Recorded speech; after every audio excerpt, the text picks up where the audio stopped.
If growth or change has started feeling heavier than it should inside your organization, this show is for you. This is not a political commentary show. This is leadership energy free, because this week's headlines don't just affect markets, they affect posture in your meetings. They affect defensiveness in revenue conversations. They affect the emotional temperature inside your team.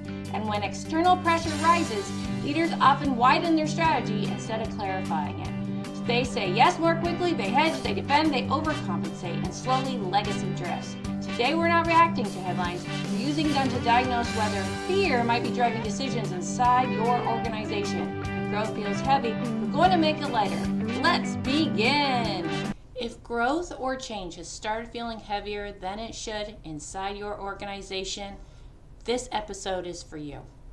This is not political commentary. This is a leadership stabilization brief, because this week's headlines aren't just stories, they are stress tests. Stress tests for institutional trust, leadership posture, revenue discipline, and legacy protection. And when institutions wobble publicly, leaders inside organizations often contract privately.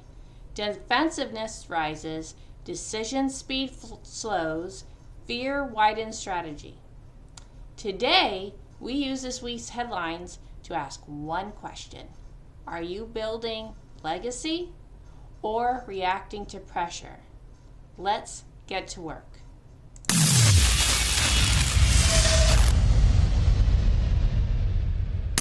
Reports of former Prince Andrew being formally arrested have reignited scrutiny around the royal institution. King Charles issued a public message emphasizing stability and continuity.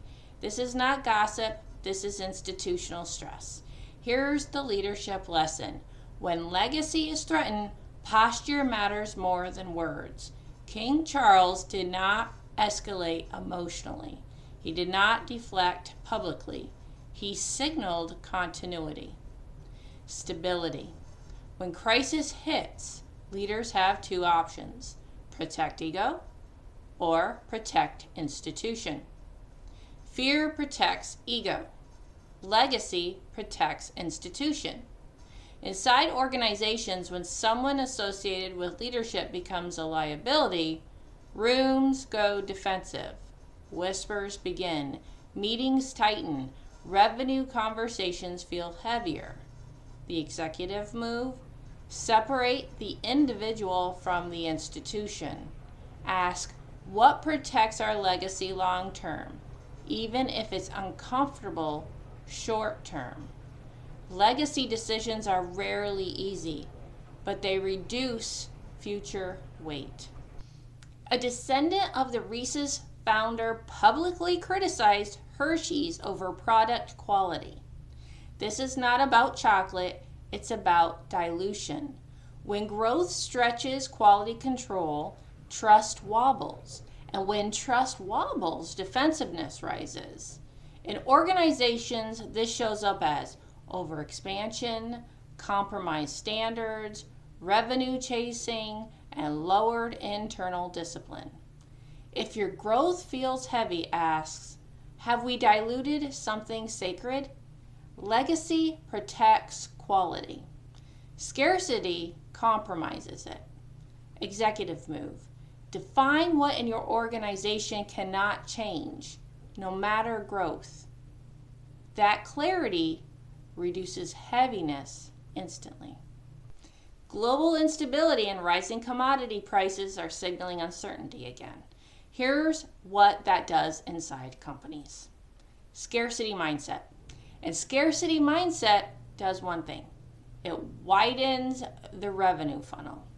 When leaders feel uncertainty, they say yes faster, lower filters, chase short-term wins, and protect quarterly optics. But misaligned revenue increases complexity. Complexity slows decisions. Slowed decisions create heaviness. Here's the executive move. Before approving new revenue streams, ask, does this strengthen our long-term legacy, or are we reacting to uncertainty? If it's reactive, pause.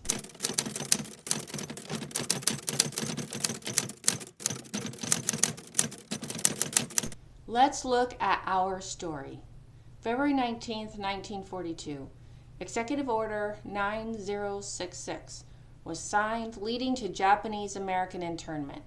Fear-driven leadership decision. Long-term moral cost. February 20th, 1962, John Glenn became the first American to orbit Earth.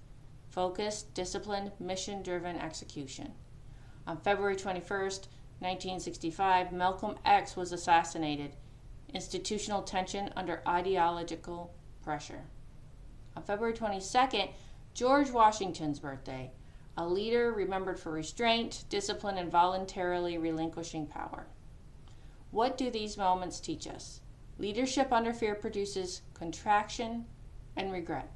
Leadership under legacy produces courage and direction. History rewards disciplined clarity. It does not reward panic.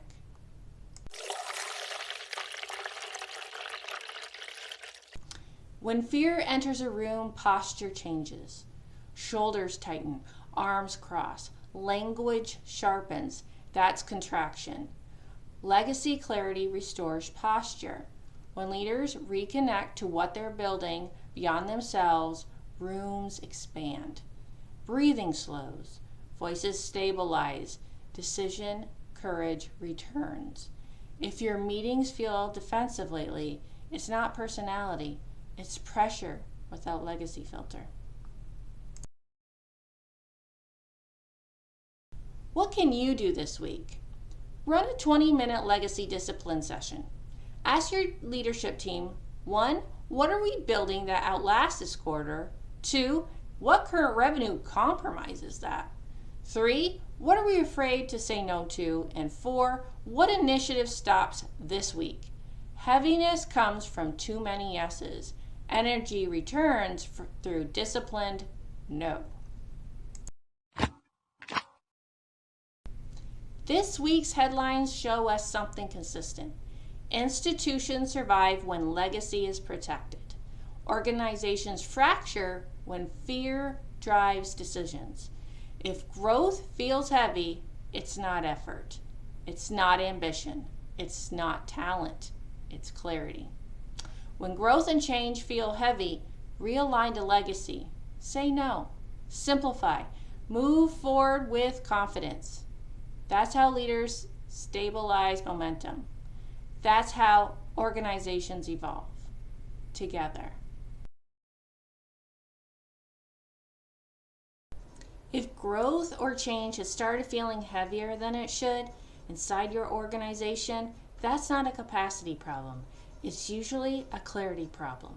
In a 1-hour purpose reset architecture session, we realign around the legacy you're building, identify what needs to stop, and simplify what's slowing decisions down.